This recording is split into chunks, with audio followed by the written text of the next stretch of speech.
제가 오늘 제목을 하누카 교회가 깨어나는 시간이라는 제목을 가지고 왔습니다. 그럼 깨어나야 한다면 무언가 잠들어 있다는 전제를 가지고 있겠죠. 성경에서 봄, 여름, 가을, 겨울이라는 이 계절은요 모두 영적인 의미가 있습니다. 봄 하면 잉태하고 새롭게 시작하는 의미를 가지죠. 그죠? 그리고 여름 하면은 뭔가 자란다는 의미입니다. 그죠? 가을 하면 추수한다는 의미고요. 겨울 같은 경우에는 마르고 춥고 뭔가 고난의 의미를 가져요. 그래서 이 하누카라는 이 절기가요 겨울의 시작을 알리는 겁니다. 무언가 마르고 어둡고 추운 고난과 환란을 의미한다 할 수가 있습니다. 이 상태를 교회가 잠들어 있다 이렇게 표현을 하죠. 교회가 잠든 상태, 교회가 무언가 어두워진 상태, 그죠? 그런데 하나님이 은혜가 무엇이냐면 이 겨울이 시작되는 시점에 하누카라는 절기를 우리 가운데 허락하시는 겁니다. 어두워지지 않고 밝아져라 하는 것, 그죠? 차가워지지 않고 따뜻해져라 하는 것. 그리고 오늘 여기 촛불을 보시면 알겠지만 이 엄마초고, 이 엄마초에 의해서 하루에 하나씩 더 점점 더 따뜻해지고 점점 더 밝아지는 겁니다. 그죠? 이것이 교회의 영적 상태일 수 있습니다. 이 엄마초는 예수 그리스도라 할 수 있고, 예수 그리스도 안에 있는 그 빛이 한 사람에게 또 그 다음 한 사람에게 그 다음 한 사람에게 전달되어지므로 공동체가 함께 뜨거워지고 공동체가 함께 밝아진다는 의미를 가지는 거예요. 그래서 오늘 저는 여러분들 제가 막 욕심을 부리지 않습니다. 여기서 한 분만 한 분에게만 불이 떨어져도, 그죠? 그 불이 내일은 두 사람, 세 사람, 빛은 하나, 둘, 넷, 여덟 이렇게 가겠죠. 그죠? 계속해서 기하급수적으로 밝아지고 따뜻해질 것이다. 그죠? 그래서 하누카는 교회가 깨어나는 절기다 할 수가 있습니다. 그 다음 사진 한번 보여주시면, 여기 보시면 여러분 잘 아시다시피 하나님이 레위기 23장에 보면 여호와의 절기, 이것은 나의 절기다 하고 가르쳐 주신 하나님의 절기가 있죠. 그래서 우리가 유대인의 절기 이렇게 표현을 하지만 사실은 하나님의 절기고, 이 절기를 계속해서 훼손하려고 여태까지 많은 시도들이 있었지만 결국 이 절기는 훼손당하지 않았습니다. 그죠? 그래서 그 레위기 23장에 나타나는 이 절기를 봄절기와 가을절기로 나눌 수가 있죠. 그죠? 봄절기 하면 유월절, 초실절, 무교절, 그리고 오순절. 그죠? 이렇게 되는 겁니다. 유월절은 예수 그리스도의 초림, 예수 그리스도의 십자가 지심으로 우리의 죄 문제가 해결되는 절기. 그죠? 그 다음 초실절, 그 부활의 첫 열매 되신 예수님을 기념하는 절기. 무교절, 그렇게 예수 십자가를 통과한 성도들은 무교, 누룩이 없는 삶을 살아야 한다. 며칠 동안? 7일 동안. 숫자 7은 완전수. 그래서 예수 그리스도의 십자가를 통과한 성도는 무교, 누룩이 없는 삶, 죄가 없는 삶을 살아야 되는데 며칠 동안? 7일 동안 살아야 된다. 그죠? 완전히 죄 없는 삶을 살아야 한다. 이게 무교절입니다. 그리고 그 7일이 7번, 7, 7, 40, 반응이 안 오죠? 7일의 그 무교의 삶이 7번 반복될 때에 오순절이 오는 겁니다. 그죠? 오순절. 오순절은 선물 받는 날이에요. 잘 아시죠? 6월절에 그 아피코만 찾은 아이에게 선물을 주는데 오순절에 줍니다. 그죠? 이거요. 그래서 오순절에 우리에게 두 가지 선물이 옵니다. 어떤 선물이 옵니까? 토라와 성령, 말씀과 성령이에요. 말씀과 성령. 이걸 신약적 표현에 의하면 영과 진리입니다. 그래서 하나님은 지금도 예배하는 자들을 찾으시는데 영과 진리로 예배하는 자들을 찾으시는 거예요. 이때 옵니다. 이때 오순절에 하나님은 토라를 주시고 오순절에 하나님은 성령을 주신 겁니다. 그 이후에 여름절기가 시작되는데 이 여름은요 추수하는 절기예요. 추수하는 절기. 그래서 이스라엘의 농사법에 의하면 보리추수가 마치면 밀추수, 밀추수가 마치면 과일추수입니다. 다시 보리추수, 밀추수, 과일추수예요. 그래서 이 보리 추수할 때 오메르 카운트, 보리를 한 단씩 베어서 하나님 앞에 드린다. 이건 개인의 삶의 열매입니다. 이거 잘 드리면 오순절에 선물 두 가지 온다 했어요. 뭐 온다고요? 말씀과 성령. 이 말씀과 성령을 받은 사람이 추수를 밀추수를 감당하는데, 이 밀추수는 이방인 추수예요. 희어져 추수하게 되었다, 그 표현, 마태복음 10장에 나타나는, 그죠? 이방인 추수를 말씀과 성령, 예배하는 예배자들이 그 추수를 감당한다는 겁니다. 그죠? 그리고 이 말씀과 성령을 가진 자들이 과일 추수, 그죠? 네가 포도나무 아래에 있는 걸 봤다, 무화과 나무 아래에 있는 걸 봤다. 유대인이거든요. 유대인 추수를 감당한다는 겁니다. 그러면 그 끝에 가을절기, 나팔이 울린다. 나팔절, 그죠? 준비해라, 빠밤, 준비해라. 그리고 대속제일은 뭐예요? 7월 10일인데 7월 1일 날 나팔 불리고 10일 동안 준비하는 겁니다. 그리고 마지막 이 10일차에는 금식하는 거예요. 마지막 준비로서 금식하는 겁니다. 내가 미처 해결하지 못한 모든 죄는 금식함으로써 주님 앞에 회개합니다 하는 거예요. 그렇게 준비가 끝나면 4일 동안 잠복기가 있어요. 아무 응답이 없는 시간이 보낸 다음, 그 다음 장막절이죠. 장막절, 초막절. 그래서 알곡과 가라지를 장막 안으로 가라지는 불모추로. 이게 레위기 23장에 나타나는 여호와의 절기예요. 여기까지가 성경에 나타난 절기입니다. 이걸 히브리어로 호크 이렇게 표현해요. 호크, 영원한 율례 이렇게 표현합니다. 절기는 영원한 규례다 이렇게 표현해요. 그래서 히브리어로 말씀이라는 이 단어가 여러 단어들이 있는데, 호크는 과거, 현재, 미래에 영원히 지켜야 되는 말씀을 호크라고 얘기를 해요. 히브리어 하카크 들어보셨어요? 하카크는 철필로, 돌에 철필로 새기다는 것입니다. 여러분 어디 관광지 가가지고 여기 뭐 강성민 왔다감 요걸 막 못으로 막 새겨놨어요. 그거 지울 수 있어요? 없어요? 없다니까요. 없어요. 그래서 그걸 호크는 영원한 규례라고 얘기를 하는 거예요. 저 그리스도의 절기 이렇게 적혀 있지만 봄, 유월절, 초실절, 무교절, 오순절, 나팔절, 속죄일, 초막절, 저 모든 것은 예수 그리스도가 오신다, 예수 그리스도가 다시 오신다를 예표하는 절기예요. 그래서 유대인들이 지키는, 내지는 레위기 23장에 나타난 저 절기를 지키다 보면 분명해지는 것이 있는데, 예수님이 우리를 위해 십자가 달려 돌아가셨구나. 그 은혜를 아는 자는 무교의 삶을 살아야 되는구나. 무교의 삶을 살다 보면 하나님께서 선물을 주시는구나. 그 선물 가지고 내가 막 그냥 나 좋다 하고 그냥 열심히 사는 것이 아니라 추수해야 되는 거구나. 이방인의 충만한 수, 유대인의 남은 자들을 추수해야 되는 거구나. 그 추수의 끝에 나팔이 울리는 것이구나. 나팔이 울리면 우린 준비해야 되는 것이구나. 결국에는 알곡은 곳간에, 가라지는 불못에 빠지겠구나. 여호와의 절기를 지키다 보면 그리스도의 대속 사역, 그리스도의 다시 오심이 더 분명해지는 겁니다. 아멘. 이거예요.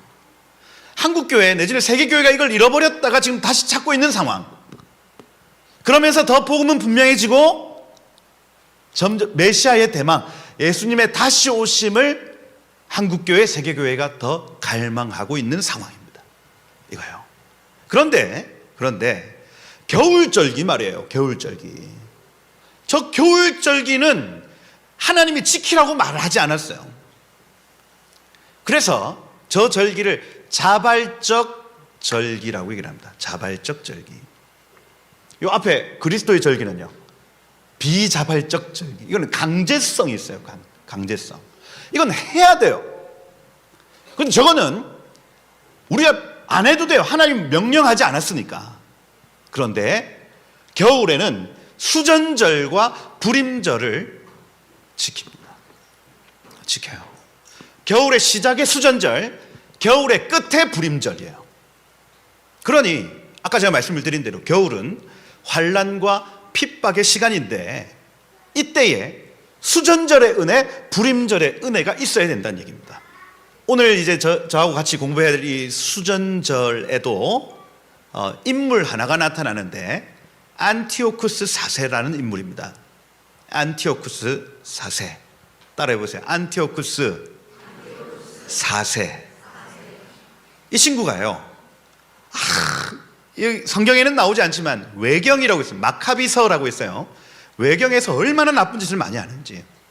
학자들이 이 안티오쿠스 4세를 적 그리스도의 모형이라고 생각을 해요. 적 그리스도의 모형. 앞으로 일어날 적 그리스도의 모형이 이와 같을 것이다 말합니다. 그 다음 불임절에도 한 인물이 나타나는데 하만이라는 인물이 나타나죠. 하만.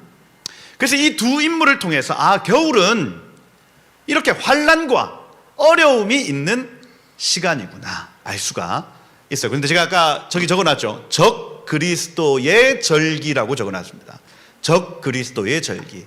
아까 레위기 23장에 나타나는 절기들은 그리스도를 나타낸다면 수전절과 불임절은 적 그리스도가 무슨 짓을 하는지를 알 수가 있는 겁니다. 그래서 이 본문, 그죠? 수전절이 어떤 날이고, 그리고 안티오쿠스 4세가 어떤 일을 했으며 성도들은 어떻게 이기었는가를 우리가 계속해서 바라보면 장차 있을 환난과 어려움을 대비할 수 있다는 것. 불임절도 마찬가지입니다. 오늘 불임절까지 다 얘기할 수는 없죠. 그래서 저 두 절기를 보면 적 그리스도의 사역과 그를 이길 수 있는 방안을 알 수 있다는 것.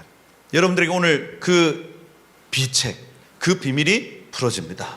그래서 여호와의 절기와 적 그리스도의 절기가 있다. 그 다음 페이지 한번 보시면 글자 많죠. 하누카. 오늘 하누카의 시작입니다. 그죠?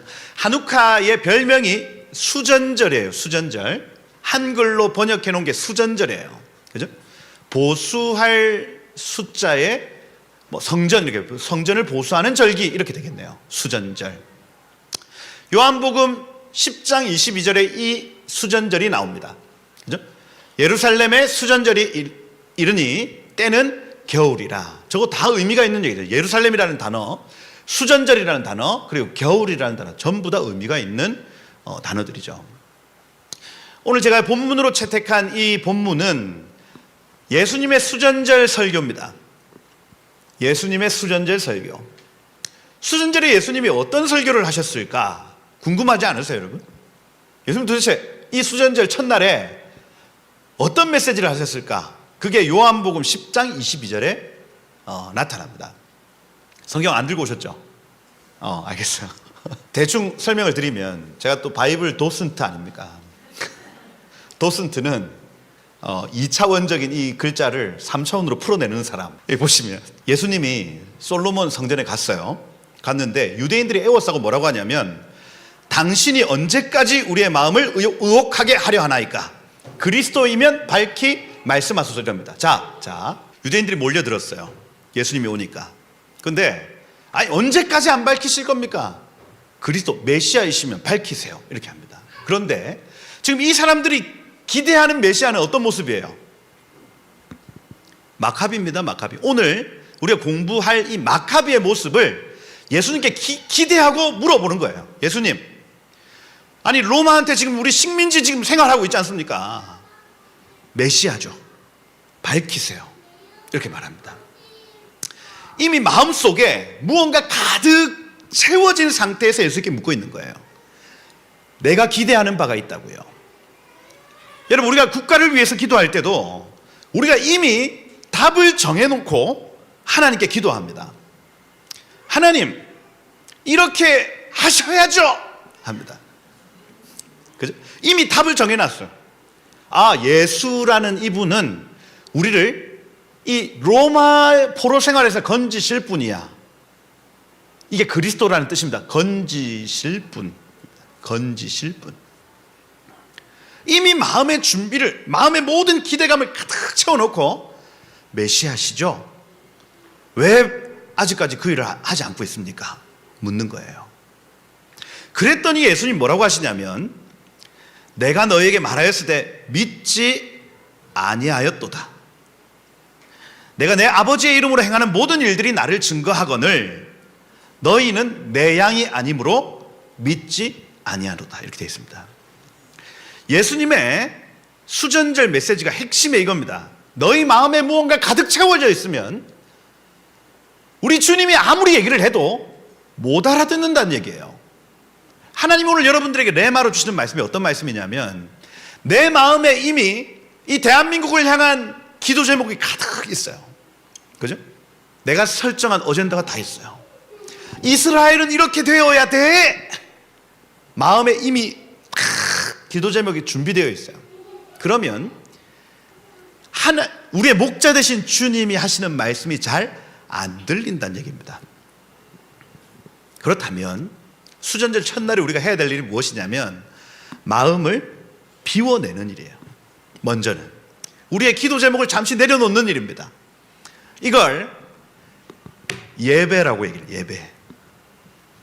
내가 정한 것, 아니 우리 자식은 서울대 가야 돼. 하나님 여기에 딱 맞춰서 일해 주셔야 됩니다. 어디 저 서강대 안 됩니다. 같은 서대 아이가 서대. 안 돼요. 수전절 예수님의 메시지가 무엇이냐면, 나는 이미 너희에게 얘기했다. 나의 계획, 내 아버지로부터 행한 모든 일들이 너희에게 증거되었다. 이렇게 얘기합니다. 그런데 사람들은 못 알아봐요. 그분이 메시아이신지를 못 알아봅니다. 그거예요. 지금 대한민국의 여러 가지 상황들, 그죠? 막 일들이 막 일어납니다. 근데 우리의 생각대로 돼요, 안 돼요? 안 됩니다. 안 돼요. 이 수전절 첫날에 하나님 말씀하십니다. 우리의 마음에 기도의 제목도, 우리의 설정한 어젠다를 다 내려놓고 하나님을 예배하는 겁니다. 주님 완전하시다고 고백하는 겁니다. 주님의 계획만이 이루어지기를 기대한다고 하는 겁니다. 이게 수전절 첫째 날에 우리가 해야 할 일이에요. 아멘. 그렇죠? 그 다음 구절에 내 양은 내 음성을 들으며 나는 그들을 알며 그들은 나를 따르느니라. 이렇게 되어 있어요. 예수님은 이미 말씀하셨고 예수님이 이미 우리에게 증거하셨는데, 내 속에 무언가 어젠다가 가득 채워져 있으면 그 음성은 들리지 않는다는 것. 그 다음 아까 한번 띄워줘 보시면 키슬레브월 25일, 오늘입니다. 오늘. 그죠? 때는 겨울이다. 여러분, 하나님은 빛이시고 하나님 사랑이십니다. 아멘. 이게 요한 1서의 주제예요. 하나님 빛이시라, 하나님 사랑이시라. 이게 이제 요한 1서, 사도 요한이 하나님을 경험해 봤더니 하나님은 빛이시고 하나님 사랑이심을 깨달았습니다. 그리고 요한계시록이 열리면서 천국도 빛과 사랑의 나라라는 걸 알아버렸어요. 그래서 여러분, 우리의 삶에 하나님의 빛, 하나님의 사랑이 뜨겁게 주어지면 그곳이 천국입니다. 여러분, 이 빛은 진리고 열은 사랑이에요. 태양이 가지고 있는 이 속성이 사실은 하나님의 속성이요 천국의 속성인 겁니다. 근데 겨울이라는 이 시간은요, 빛과 열이 사라지는 시간이에요. 그죠? 하나님이 우리 가운데 가까이 오시면 그분의 빛과 열은 강하죠. 그죠? 하나님이 우리에게서 멀리 떨어지시면 그분의 빛과 열은 약하도록 되어 있습니다. 이게 겨울이라고요. 겨울에 우리가 해야 될 일이 있다. 겨울에 우리가 분별해야 될 것이 있다 하고 가르치는 겁니다. 여기 주전 175년, 어려운데, 셀류커스 왕조 안티오쿠스 4세라는 왕이 있었어요. 이 다음 페이지 보시면, 다음 페이지 한번 넘겨보시면 지도 나올 건데, 그죠, 지도. 알렉산더 대왕이 인도 정벌 갔다가 인도 막 코끼리 부대, 근데 그 뒤에서 주술을 하는 인도 힌두 주술 막 풀어냈더니 30 중반에 갑자기 잠이 막 오지 않고 불면증. 인도에서 힌두 스님들입니까? 사제들이 막 주술을 풀어냈더니 알렉산더가 그때부터 잠을 잘 못 자요. 사흘, 나흘, 7일, 8일, 9일 잠을 못 잡니다.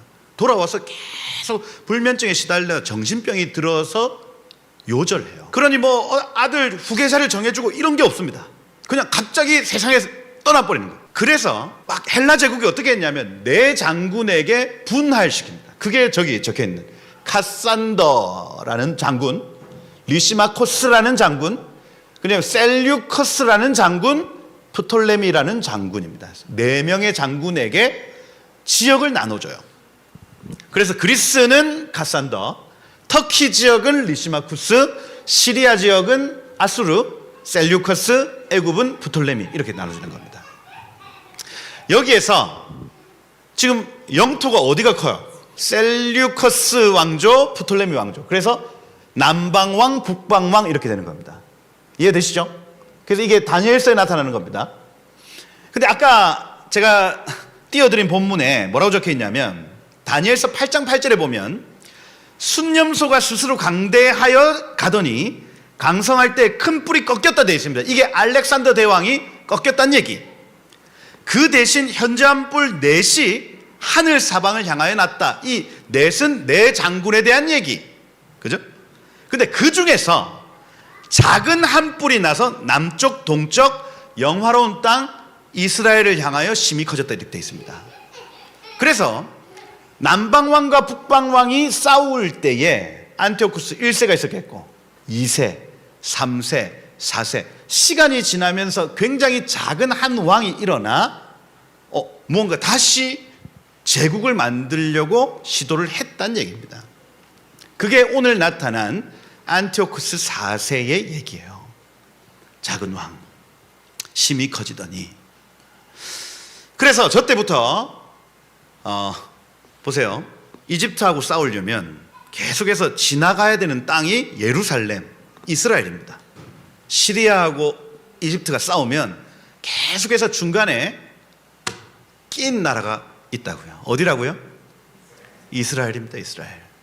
중국과 미국이 싸우면 낀 나라가 있어요. 어디예요? 어떤 때는 이집트 편을 들었다가 이집트에서 패하고 돌아오는 이 안티오쿠스 4세가 이집트 편을 들었던 이스라엘을 어떻게 보겠어요? 야, 지고 돌아오는데 열받아서 들어가가지고 한번 뒤집고 나오고, 이집트 또 갔다가 지고 돌아올 때 졌다고 또 한번 뒤집고 나오고. 예전에 우리가 청일 전쟁할 때, 러일 전쟁할 때 딱 이 나라에서 일어났던 일입니다. 여인들은 겁탈당하고요. 집에 있는 막 철, 놋 다 가져가고요. 이스라엘하고 대한민국하고 참 많이 닮아 있습니다. 근데 아까 제가 맨 밑에 적어놨는데, 지금 보세요. 야손과 메넬리우스의 정치적 분쟁 이렇게 적어놨어요. 무슨 얘기냐면 대제사장 아버지가 죽었어요. 근데 이 아버지가 죽고 나서 아들한테 물려줘야 되는데 애가 너무 어려. 그래서 그의 동생이 대제사장을 가로챕니다. 근데 그 밑에 있는 동생이 열받아서 이것도 가로채려고 해요. 그러니까 정치적인 분쟁이 일어났습니다. 그래서 백성들이 한쪽은 야손파, 한쪽은 메넬리우스파로 반으로 쫙 갈라져요. 갈라진 것까지 좋다 이거야. 그런데 저기 메넬리우스라는 저 대제사장이 가짜죠, 가짜. 저 사람이 뭐라고 했냐면 안티오쿠스 4세한테 가가지고 저렇게 얘기를 하는 겁니다. 저희는 민족의 토라와 유대적 삶을 버리겠습니다. 왕의 법률과 헬라적 삶을 따르기로 결정합니다. 이렇게 해놨어요. 자 보세요. 이스라엘이라는 나라에서 계속 왔다 갔다 하면서 한 번은 미국한테, 한 번은 중국한테 얻어맞습니다. 계속 얻어맞아요. 지금 대한민국 얘기하고 있는 거 아닙니다. 얻어맞다가 양쪽으로 갈라졌어요. 애굽파, 시리아파 갈라졌어요. 그죠? 그런데 여기에 실권을 안티오쿠스 시리아파가 장악했더니 저 메넬리우스라는 이 대제사장이 시리아한테 붙었습니다. 그리고 뭐라고 하냐면 토라 버리겠다고 얘기합니다. 말씀 버리겠다 얘기를 하는 거예요. 그리고 유대적 삶의 방식이 절기죠. 샤밧이죠. 할례죠. 이거 버리겠다고 결정하는 겁니다. 아니 지금 정치적 상황인데 정치적 상황에서 이 모든 신앙을 버리겠다고 결정하는 부류가 나타난 거예요. 그러고 뭐라고 하냐면 김나지움이라고 우리 예루살렘 한복판에 성전 바로 옆에 운동장 건설하겠습니다. 이렇게 했어요. 운동장. 김나지움, 스타디움을 건설했습니다. 그리고 그때부터 성전 예배하는 곳 옆에 스포츠 경기가 막 이루어지기 시작해요. 이게 여러분 강제로 한 게 아니라고요. 처음에 저 메넬리우스라는 저쪽 계열에서 먼저 제안했습니다. 누구한테? 안티오쿠스 4세한테. 자, 제가 지금 이 얘기를 왜 계속 길게 하고 있냐면 적그리스도가 강제성을 띠고 제우스 숭배해라 내지는 뭐 헬라 문화를 막 너희가 막 배워야 돼, 이게 아니라 정치적인 싸움 때문에 어떤 부류에서 말씀과 신앙을 버리고 마음속에 성전 옆에 다른 걸 세웠다는 얘기입니다. 지금의 상황과 똑같아요. 여러분, 적그리스도는요 갑자기 나타나서 우리를 막 괴롭히는 것이 아니라 누군가 성도들이 그걸 선택하는 사람들이 있습니다. 그 적그리스도적 행위들을 미리 선택해버려요. 우리가 토라와 삶의 방식을 버리고 헬라적 삶의 방식, 당신의 법을 따르겠습니다 하는 거예요. 그 스타디움 내지는 이 김나지움에서 스포츠를 이제 하기 시작을 합니다. 그런데 여러분, 이 김나지움이라는 이름 자체가 나체로 발가 벗다라는 단어죠. 그러면 여러분, 헬라의 그 김나지움 스포츠는 일단 다 벗고 시작하는 거 아니에요. 실오라기 하나 걸치지 않은 상태에서 몸을 가꾸고 몸을 보여줍니다. 왜 그럴까요? 헬라 철학에 있어서 영혼의 아름다움은 몸으로 나타난다고 봤습니다. 다시 우리의 영적인 아름다움이 어떻게 나타난다고 헬라 사람들이 생각했냐면 몸으로 나타난다고 봤어요. 그래서 그 스타디움, 김나지움에서 이 남자들이 막 이렇게 하고 있는 거를 딱 보고, 야, 아름답다, 멋지다, 트렌드다 생각한 거예요. 근데 유대인들이 거기에 참석하기 시작합니다. 그 올림픽 경기에 참여하기 시작해요. 그러면 여러분, 할례 받은 사람이 티가 나겠죠. 그러면서 어떤 결정을 하냐면, 실제로 이게 요세푸스의 유대 고대사에 기록되어 있는 부분입니다. 할례를 감추기 위해서 외과 수술을 하기 시작합니다. 무슨 얘기예요? 다시 토피를 붙였다는 얘기입니다. 외과 수술을 해서까지 이거예요. 왜? 부끄럽다 이거예요. 부끄럽다. 할례, 뭐 깊게 얘기할 수 없지만 이 언약의 표징이죠. 쉬할 때마다 보면서 나는 하나님께 속했다 보는 겁니다. 이게. 그러니 여러분, 언약 백성의 법, 언약 백성의 삶의 방식 다 버려버리고 헬라의 삶의 방식을 따르겠다고 결정한 거예요. 오늘 제가 여러분들에게 드릴 말씀이 바로 그것입니다. 우리가 하나님을 섬기는 방법, 또 하나님을 섬기는 일 말고 다른 것을 내 마음에 넣어놓고 살기 시작한다면 그게 적 그리스도를 불러오고 그것이 하나님의 재앙을 불러온다는 겁니다. 그러니 오늘 우리의 마음을 청소해야 된다는 얘기예요. 청소해야 됩니다. 이게 수전절, 성전을 청소하는 절기예요. 그 다음 페이지 한번 보시면 저기 헬라 문화의 3요소 이렇게 되어 있잖아요. 아고라, 김나지움, 그 다음 테아트론, 티어터, 그죠? 저 세 가지가 있어야 헬라 도시로 인정받아요. 그죠? 예루살렘에 저 세 가지가 세워져야 됐던 겁니다. 그거를 언약 백성인 성도들이, 특히 대제사장이 그걸 취했다고요. 아고라는 뭐예요? 시장이죠, 시장. 시장이고 큰 대로변에 정치, 경제, 재판 다 이루어지는 장소. 그죠? 그리고 사람들이 거기에서 막 토론하고, 혼적인 영역이거든요. 김나지움 하면 육적인 영역이죠. 육적인 영역. 그죠? 육적인 영역. 근데 티어터 하면 극장 아니에요, 극장. 근데 이 당시에 연극은 한편의 설교라니까요. 그러니까 영, 혼, 육. 극장 같은 경우에 사람의 영을 건드리는, 그죠? 메시지를 통해 사람의 영을 건드리고, 김나지움 같은 경우는 사람의 육체, 그죠? 아고라가 사람의 지식, 감정, 의지를 건드리는 것. 다르고 헬라 철학으로 다 넘어갔고 예루살렘만 남아 있었다고요. 그런데 다시 말씀드립니다. 정치적인 상황에 의해서 타협하는 성도들이 발생합니다.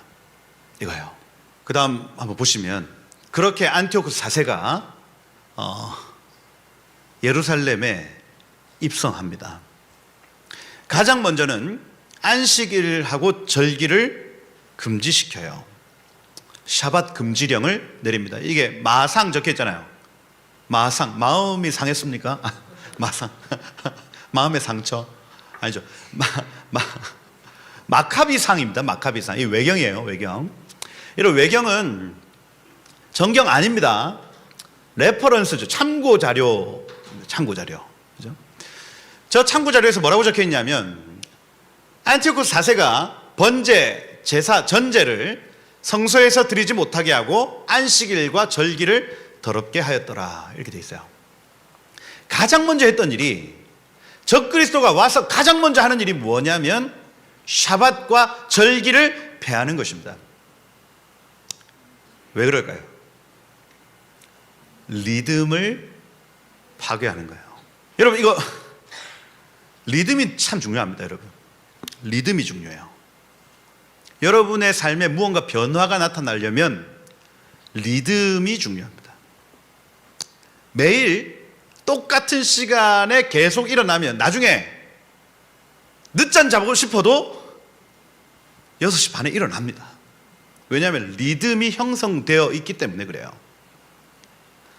금요일 저녁 우리 가정은 예배한다 딱 정하고 매주마다 그것을 예배하면 나중에 애들이 어떻게 할까요? 금요일 저녁 때 아버지가 예배를 안 하고 막 딴짓하고 있어. 그럼 애들이 뭐라고 할까요?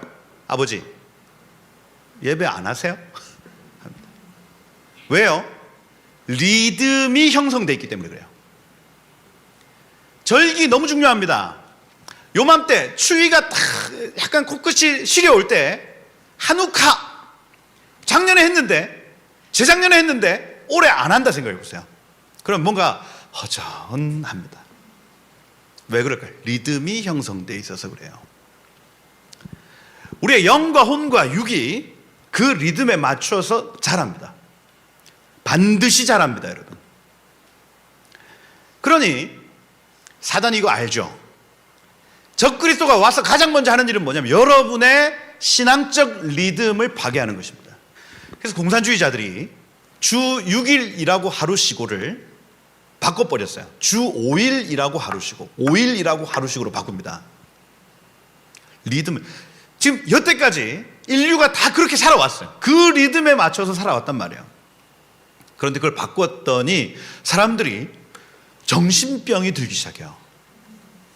그러니까 리듬이 얼마나 중요한지를 알 수가 있는 겁니다. 적그리스도가 와서 가장 먼저 하는 일이 뭐라고요? 샤밧, 안식일과 절기를 없애버립니다. 지키면 죽는다 하고 얘기를 합니다.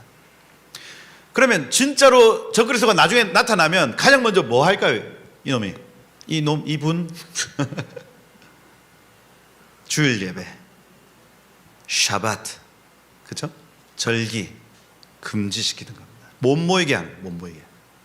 우리를 점점 더 못 모이게 하는 것이 적그리스도다 하는 거예요. 아멘 한번 해보세요. 앞으로 여러분 이거 분별하셔야 됩니다. 우리를 모이게 하는 정부, 모이지 못하게 하는 정부. 모이게 하는 사람, 모이는 것을 막는 사람. 적그리스도의 영이 가장 먼저 하는 일이에요. 두 번째, 할례 금지인데 여기 마상 1장 48절 보면 그들의 자녀에게 할례를 행하지 못하게 하고 할례를 행하는 자, 그 어미에게 성벽에서 떨어뜨려 죽였다 이렇게 되어 있습니다. 본보기를 보인 거예요. 할례는 신앙 고백이죠. 신앙 고백. 나 예수 믿습니다 하고 신앙 고백을 막는 거예요. 적그리스도가 와서 하는 일입니다. 그 다음 토라를 금지시켜요. 마상 1장 60절에 그들이 토라를 불사르고 토라를 가진 자 따르는 자 왕의 명령을 따라 죽이니라 이렇게 되어 있습니다. 사단이 한 사람이 어떻게 변화하는지를 너무 잘 알고 있습니다. 리듬을 반복하면 사람이 변해요. 신앙 고백을 하면 사람이 변합니다. 주는 그리스도시요 살아계신 하나님의 아들입니다. 신앙 고백하면 사람 변해요. 그 다음 토라, 말씀을 읽으면 사람 변합니다. 여러분, 이 원리에 따라서 우리 한 사람 한 사람이 샤밧, 절기, 리듬을 가지고 하나님을 섬기기 시작하고 우리의 마음을 다해 신앙 고백을 하며 말씀을 내 얼굴에 계속 노출시키다 보면 여러분, 우리가 하나님의 사람으로 변화된다는 얘기예요. 그럼 이 싸움입니다. 사단은 이것을 막으려고 하고 우리는 이것을 하려고 하는 것. 그리고 4번에 보면 제우스상 신상 앞에 절하라고 시킵니다. 여기 1장 54절에 보면 왕이 가져간 물건을 제단 위에 세우고 성전은 이방인의 향연으로 가득 찼더라 돼 있어요. 여러분, 그런데 제가 이런 지금 하나님의 성전 안에 다른 게 막 들어와요. 다른 게. 자, 눈에 보이시죠? 하나님을 예배해야 될 곳에 제우스 신이 들어옵니다. 그 다음에 하나님을 향해서 아름다운 향이 드려야 되는 이방인의 향, 샤넬 넘버 5 뭐 이런 게 올라가는 거예요. 이게 눈에 보이는 성전이 지금 이렇게 채워진다는 얘기는 그 전에 눈에 보이지 않는 성전이 먼저 그렇게 변했다는 얘기입니다. 우리 가정에 지금 이런 일이 일어납니다. 눈에 보여요. 그러면 그 전에 눈에 보이지 않던 나의 마음과 내 생각 안에 그 일이 이미 일어났다는 얘기입니다. 이건 결과고 그 가장 핵심에는 눈에 보이지 않는 나의 영이 있어요. 지금 안티오쿠스 4세가 못된 짓을 하는 것 같지만 그것이 아니라 이스라엘 백성들이 이미 자기 마음에 다른 신을 먼저 허락해버렸습니다. 그랬더니 나타나는 결과가 이래요. 여러분, 악한 지도자가 일어났습니다. 욕할 필요 있다 없다? 필요 없습니다. 여러분, 다시 말씀드려요. 죽어라! 저 사람이 지금 교회를 괴롭히는 것 같지만 사실은 이미 교회가 그가 나타날 상태, 이 더러워진 상태가 되었다는 얘기입니다. 한우카 메시지는 이거예요. 적그리스도가 나쁜 놈이 아니라 그 적그리스도가 나타날 만한 교회의 영적 상태 말이에요. 이거. 제우스 신상을 저 위에 세운 나쁜 놈! 그것이 아니라 우리의 마음에 이미 제우스와 같은 신이 자리하고 있었다 하는 것. 이게 원인이고 결과입니다. 원인이고 결과예요. 그럼 이 결과를 바꿔내기 위해서는 어떻게 해야 될까요? 이거 때려 부시면 됩니까? 또 나타날 건데 또 암살하면 됩니까? 마음에 안 드는 지도자 암살하면 돼요. 그럼 또 나타날 건데 여러분을 괴롭히는 그 사람 다시는 안 본다 하고 막 뒤에서 막 하면 또 나타날 건데 우리의 마음이 원인이라고요. 내 마음에 먼저 그를 불러낸 겁니다. 그러면 이 문제가 해결되기 위해서는 내 마음에 있는 것들을 치워버리면 돼요. 그러면 그 결과는 바뀌도록 되어 있습니다. 이게 여러분 모든 영역에 적용이 가능합니다. 모든 영역에. 지금 대한민국의 영적 상황, 그죠? 막 좌우 나눠서 싸우잖아요. 그럼 이거는 여러분 어디서부터 원인이 있었을까요? 이거? 교회 안에서 이미 그런 상태가 된 게 이제 결과물로 나타나는 겁니다. 왜 악한 결정들이 계속 일어날까요? 그건 이미 교회에서 악한 결정을 했기 때문에 그 결과물로 나타나는 겁니다. 그게 다시 교회에게 돌아오는 거예요. 멈추려면 어떻게 해야 될까요? 교회가 옳은 결정을 하고 교회가 옳은 사람들을 세우며 교회가 하나님의 의와 정의를 행하는 거예요. 여기서부터 다시 회복은 시작됩니다. 그러니 여러분 막 어디 정치 세미나를 다시 열어야 됩니다. 막 청년들을 다시 막 준비해야 됩니다. 이런 얘기도 참 중요하지만 사실은 마음의 청소 말이에요. 성도들의 마음의 청소가 먼저다. 우리 안에 있는 우상을 다 제거하고 우리 안에 미워하는 마음, 그죠? 말씀을 멀리하는 태도, 이 모든 것들을 새롭게 할 때에 이 나라가 다시 회복되어질 것이다 하는 거예요. 이스라엘의 영역도 마찬가지입니다. 이스라엘을 중보할 때에 하나님 전쟁을 멈춰 주십시오. 하나님 유대인들 알리하는 것 주님 잘 오게 해주십시오. 이런 기도도 중요하면 사실은 그들의 마음에, 그들의 중심에 변화가 있기를 축복합니다. 그러면 그게 원인이 되어서 결과가 나타나는 거죠. 그 다음 페이지 한번 보시면 돼지고기 먹입니다. 마하는 뭐예요? 마카비하. 마카비하 6장 48절에 엘르아살이 돼지고기를 먹으라는 강요를 받았으나 그가 차라리 죽기를 원하니라 이렇게 돼 있어요. 유대인들 돼지고기 먹으면 돼요, 안 돼요? 안 됩니다. 그런데 이때 돼지고기를 잘라서 먹으라고 합니다. 돼지 피를 가지고 제사를 드려요. 부정한 짐승으로 예배가 이루어진다. 아까 말씀드린 대로 헬라 문화 확산을 위해서 김나시온 건설을 합니다. 그죠? 아까 그들이 예루살렘의 이방인의 법을 따라 운동장을 세웠다. 이스라엘은 서서히 할례 흔적을 지우고 거룩한 언약을 버렸다. 마카비하 4장 9절에 보면 야손도 왕의 허락을 받아 예루살렘의 김나시온을 세웠다. 젊은 제사장들조차 제단을 버리고 원반 던지기와 씨름에 몰두했다 이렇게 되어 있습니다. 이게 실제로 일어난 일. 5시에 경기가 있었어요. 5시. 그러면 상번제 오후 3시에 한단 말이에요. 그러면 상번제는 홀라당 태워드리는 제사이기 때문에 양을 불 위에 올려놓고 이거 홀라당 태우는데 2-3시간 걸리겠죠. 그러니까 5시에 김나지움에서 경기가 있는 걸 보러 가기 위해서 제사장들이 마음이 급한 겁니다. 야, 이거 빨리 손흥민 경기 보러 가야 되는데 하는 거예요. 이렇게. 어떻게 했을까요, 이 사람들? 상번제를 앞당겼습니다. 3시에 해야 될 걸 1시에 해서 3시에 맞춰서 경기 보러 가고 했어요. 그럼 무슨 얘기입니까? 제사장들조차, 여러분, 하나님의 임재 안에서 하나님을 섬기는 이 사람들이 프리미어리그 축구 보러 간다고 예배 시간을 앞당긴 거예요. 우리 2002 월드컵 할 때 수요 기도회 하는 시간으로 겹쳤어. 교회 성도들 어떻게 했을까요? 앞당겨라 8시 예배하는 걸 6시로 앞당기고 딱 그때 저랬다고요. 이게. 근데 여러분, 저건 성전이, 여러분, 스룹바벨 성전이 있습니다. 있어. 거기에 하나님의 임재도 있어. 우리 수요 예배하고 그 예배하고 같습니까? 우리 수요 예배다, 수요 기도회는 빠져도 된다며.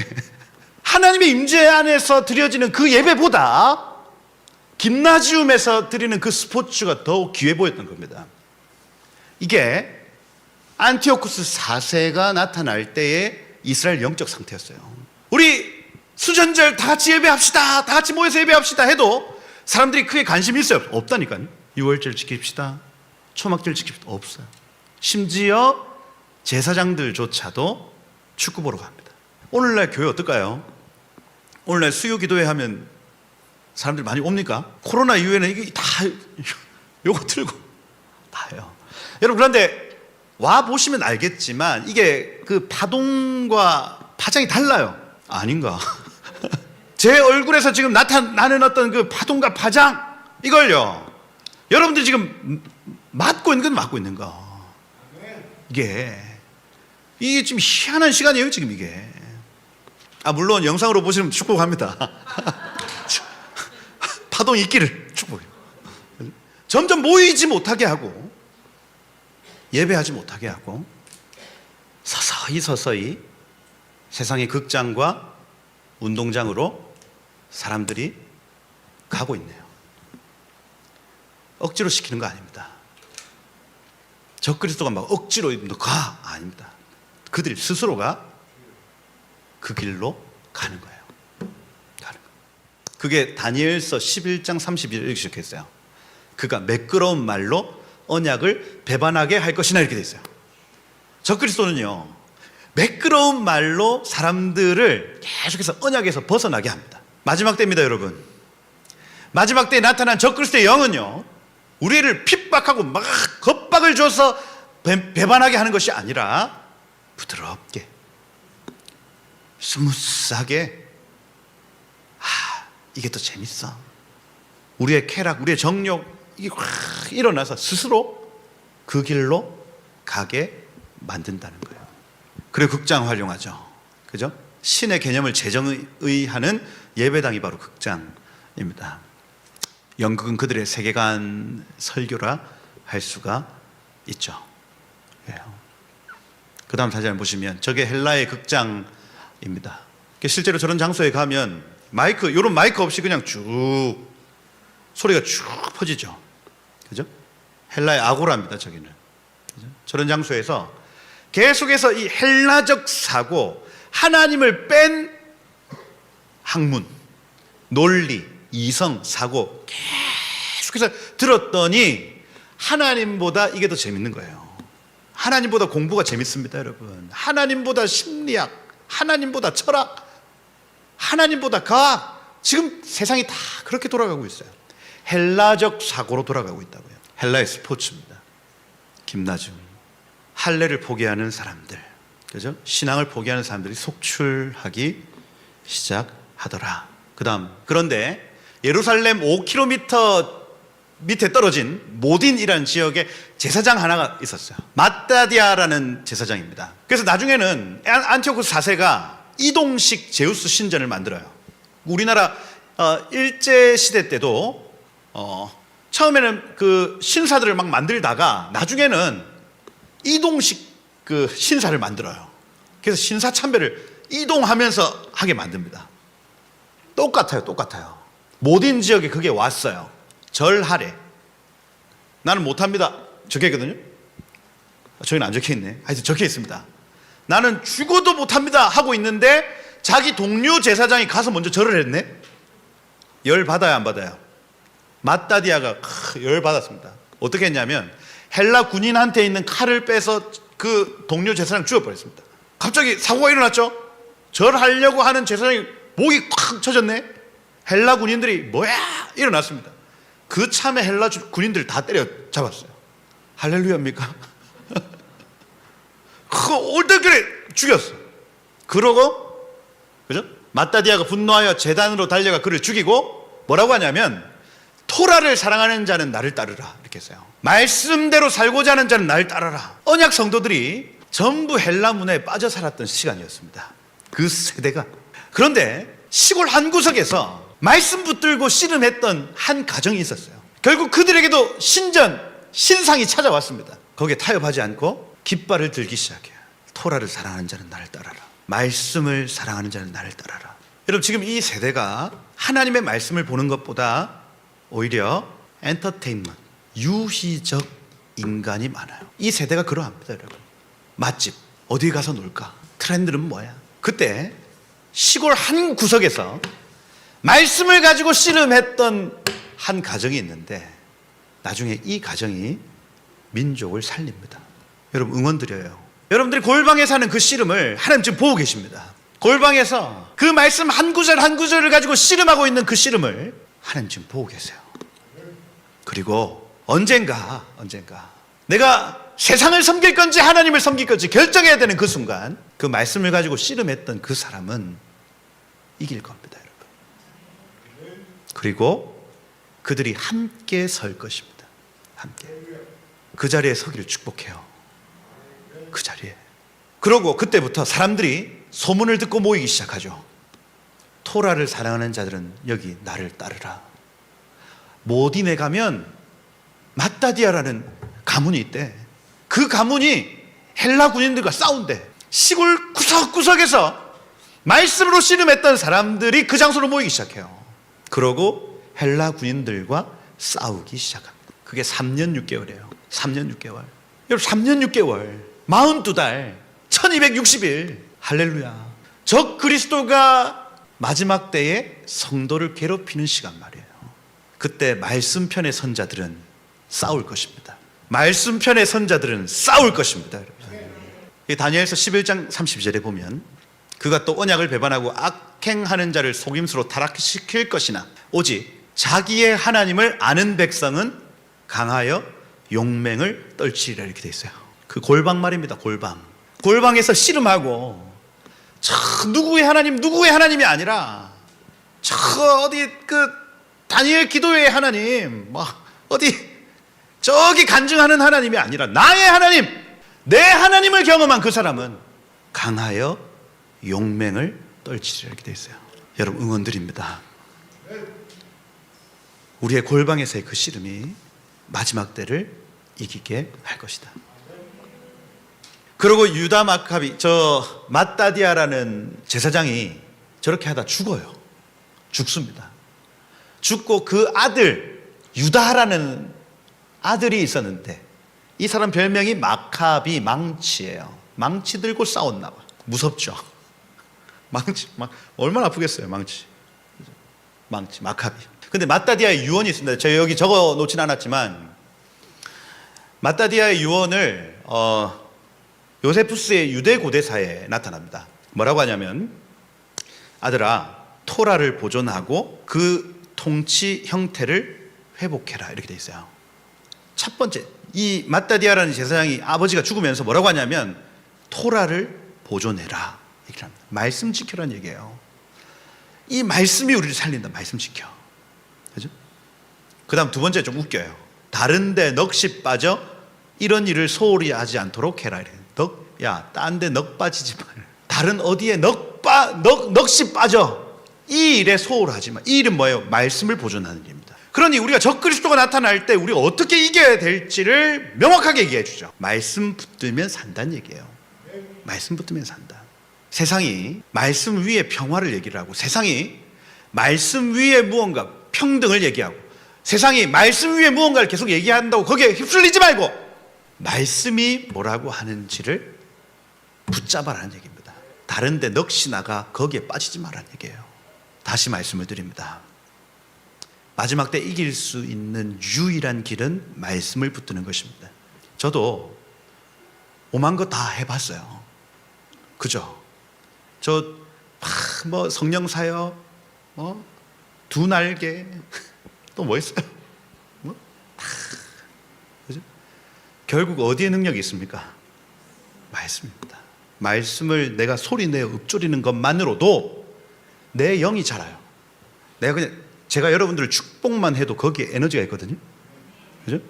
사랑해 하면 그 사랑에 에너지가 있습니다, 여러분. 그러면 행복감, 그 다음에 그 풍족함, 이런 것들이 확 들어와요.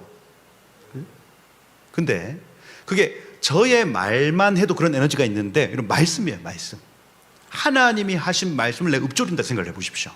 그러면 거기에 나의 모든 신경, 세포, 조직 하나하나가 반응하기 시작하는데 어떻게 안 변할 수 있어요? 변하지. 저도 어디 기도 받으러 기도 머리 들이대고 기도해 주세요. 그 받으면 은혜 있지. 그런데 여러분 그 은혜가 영원할 것 같습니까? 아니라니까요. 소리내어 말씀을 읊조리는 자리에서의 변화, 이건 지속 가능합니다. 그건 잠시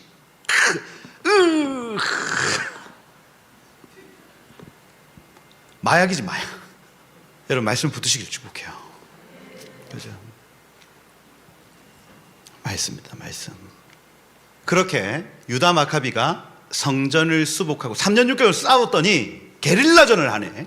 그래서 막 평지에서 막 들이받는 막 전면전이 아니고 산 속에 숨어가지고 몰래 화살 쏘고 막 그렇게 3년 6개월 버텼더니 헬라군이 거의 전멸합니다. 전멸. 이긴다는 얘기예요. 성도는 이긴다. 그리고 성전을 수복합니다. 그리고 보수해요. 그들이 키슬루월 25일 촛대에 불을 켜고 단에 분향하며 진설병을 갖다 놓으니라. 이게 뭐 여기 적혀 있지는 않지만 딱 성전에 올라가 봤더니 막 수풀이 가득하고 막 이랬어요. 그래서 병사들 중에 뽑아서 예초기 돌리고 그리고 막 예초기를 돌려봤더니 메노라가 있네. 그리고 그 당시에 짜놨던 엑스트라 버진 올리브 오일이 딱 하루치가 딱 남아 있었어요. 그거 다시 짜려면 7일이 걸린대.